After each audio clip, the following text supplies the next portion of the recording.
Everybody, welcome back to the channel. Today we're going to be talking about the things that you really should consider doing when you initially build your house versus thinking about doing it later. A lot of tips here that are going to save you money in the long run.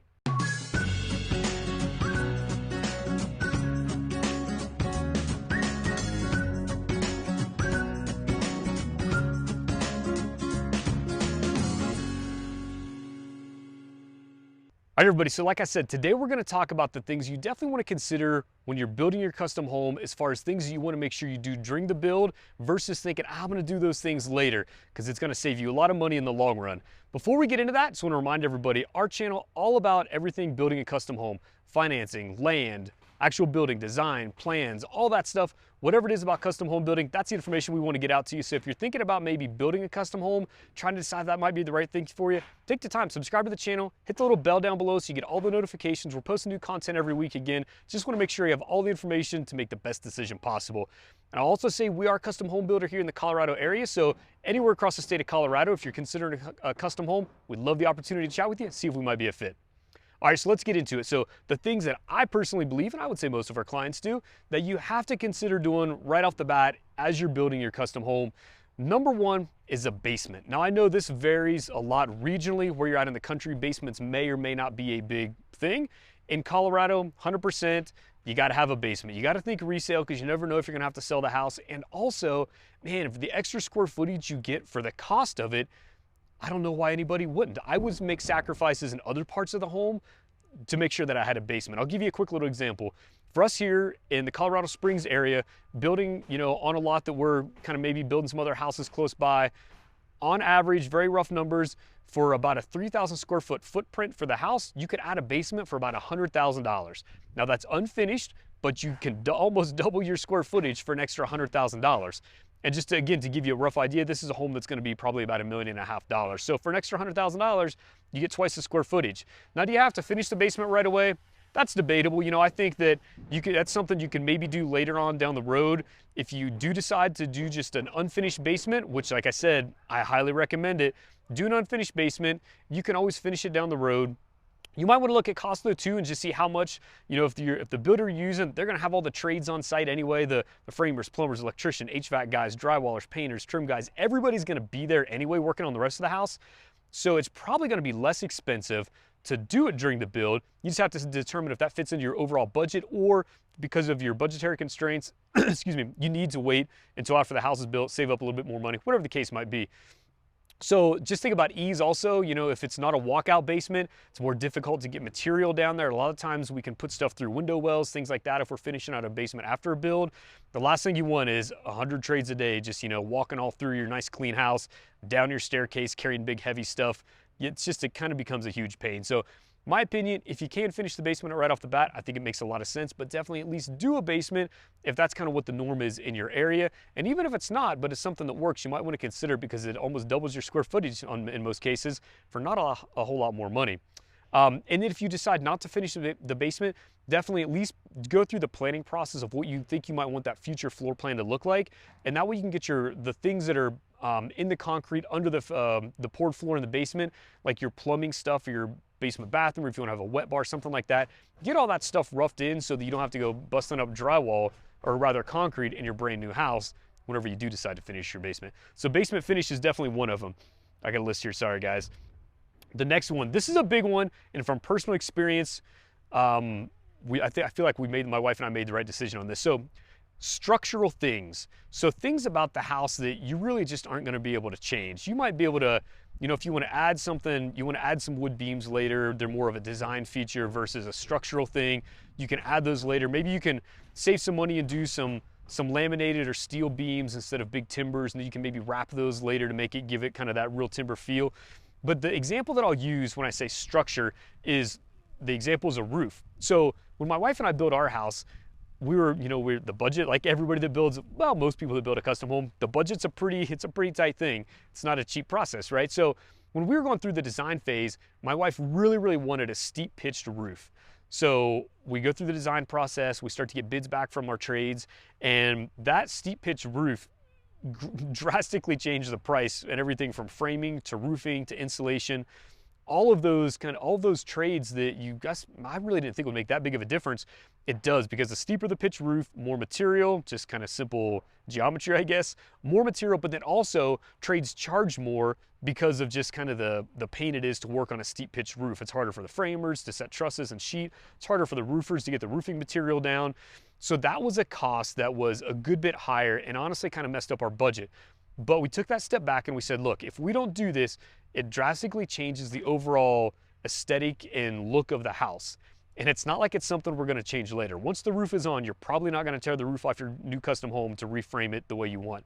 So that's just an example. When I say structural stuff, things that are gonna be super difficult or maybe even impossible to change down the road.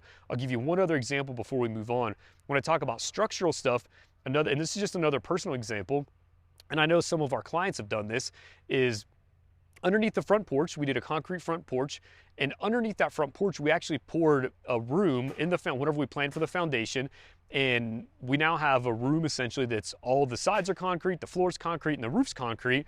So for us, it's, you know, it's a little bit of mix of storage of certain things, and a lot of people, you know, kind of use it in that capacity. So those types of things that you're not going to be able to go back and do later, or it's going to be extremely difficult and expensive, highly recommend that you think about those and maybe even sacrifice in other areas to make sure that you can do those things at the very beginning that are structural. All right, the next thing is mechanicals.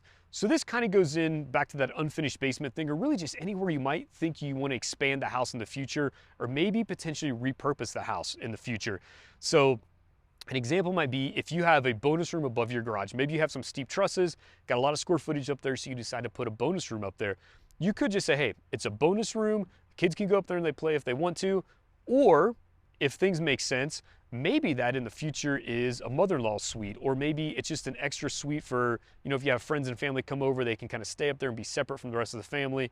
If you're gonna maybe do that in the future, take the time to think through the mechanicals, all that stuff that's behind the drywall that's just a lot more expensive and just more of a pain to change down the road versus when you're under construction. It wouldn't cost that much more to have a plumber run some supply lines for water up there, for maybe a wet bar, maybe a little kitchenette, potentially even a half bath, or maybe even a 3/4 bath with a shower, and then have some extra electrical run up there. So if you want to add some lines in the future, you have the opportunity to do that. So mechanicals is a big thing. Just anything that's behind the wall that's going to require you to tear out drywall in the future. Try to think through those. Ask your builder about those things too, because surely they've had clients that have went down this path before and maybe have kind of regretted their decision, or they're happy that they made the right decision, and the builder can pass those examples on to you to see if that's something that you might want to do. So mechanicals for sure. Anything that's behind the drywall and spaces you might want to expand upon or repurpose in the future, highly encourage you to do that.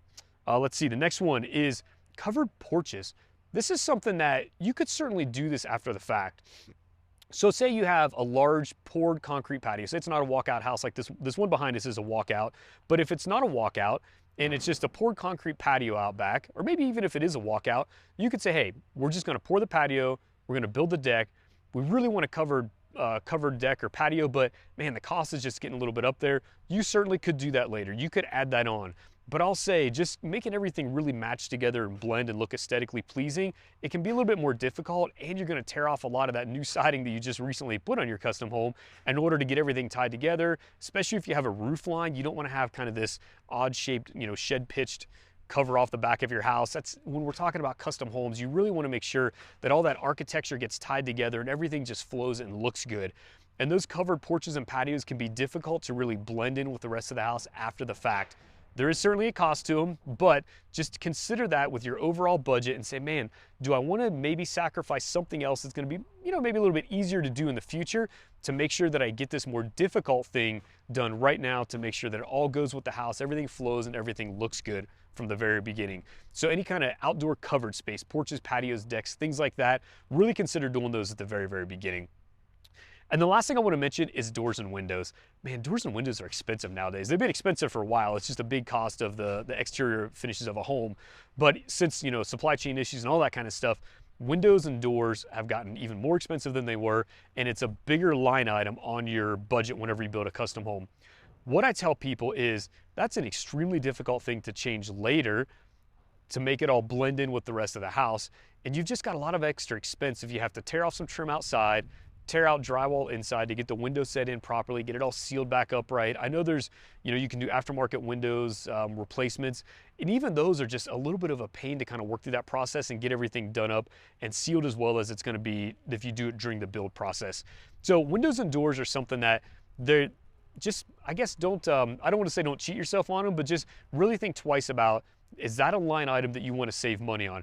Now, most certainly you can save, if you can accomplish the same look and the style and design that you want, and the budget, you save a lot on the budget by using maybe a different product or just a really good window, but maybe not a top of the line window, 100%, I think that's a great idea.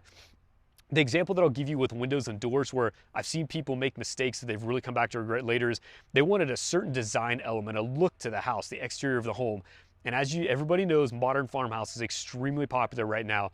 A modern farmhouse with white windows versus black windows does not have the same look as a modern farmhouse design with black windows. It's just part of that look that it's the classy look, and it's just really kind of more what we all have in our mind. Thank you, HGTV, for that one, but that's what we all have in our mind when we think of a modern farmhouse. So black windows are gonna be more, and not every manufacturer is gonna carry them. So you're gonna probably have to step up to like an Anderson type window or kind of similar in order to get a black vinyl window. So that's something that I've seen a couple folks not do. They saved the money because it was, maybe an extra $10,000 or so. And they came to really, really regret that decision. It just totally changed when they got the house done and it was painted and everything on the exterior was done. Their black roof was on with the black gutters and everything looked nice, but it had the white windows. It just didn't have the same look, and both clients really came to regret that. So windows, and then also doors, if there's a space in your living room, say, or a great room, and you want to have this big expansive door that walks out onto the big back patio, putting in a smaller door to save money, thinking you're going to redo it in the future, is going to be a huge pain. Anytime we have to tear drywall out and redo framing after the house is built, that's the kind of stuff you really, really want to avoid. So I encourage everyone to think about windows and doors, placement, type, and size, all of those considerations with windows and doors, and really try to work that into your budget to make sure you accomplish the look and feel that you want at the very, very beginning, because man, those things are hard to change later. All right, so let's recap just a little bit. So basement, either to do one or not do one, I highly recommend doing a basement, even if it's an unfinished basement. And then the finished part of it, look at your budget and see if you can squeeze it in. If not, certainly something you can do after the fact. We talked about, sorry guys, structure. That's the next one, is structure. So we talked about roof line, things of that nature. So just anything, again, that's going to be really difficult to change later. Structure, definitely consider that. We talked about mechanicals. If anything that's behind the drywall in an area that you might want to repurpose or maybe change or finish out in the future, make sure your mechanicals are in there. Porches and patios that are covered. Man, those things, just to make them blend with the rest of the house, a lot easier to do it whenever you're building the house. The last one we talked about was windows and doors. So windows and doors, just make sure that you're accomplishing the look and feel that you want, the design elements that you want, before you kind of cut off on that line item a little bit. So those are the items that if I was building a house again, those are certainly the things that I would consider personally, and those are the ones that we recommend to our clients. Think hard about those, consider those, and try not to let those drop off the line item of the budget, and make sure you can work through, maybe, like I said, maybe you sacrifice a little bit somewhere else to make sure that you can really consider those items we talked about. Take care.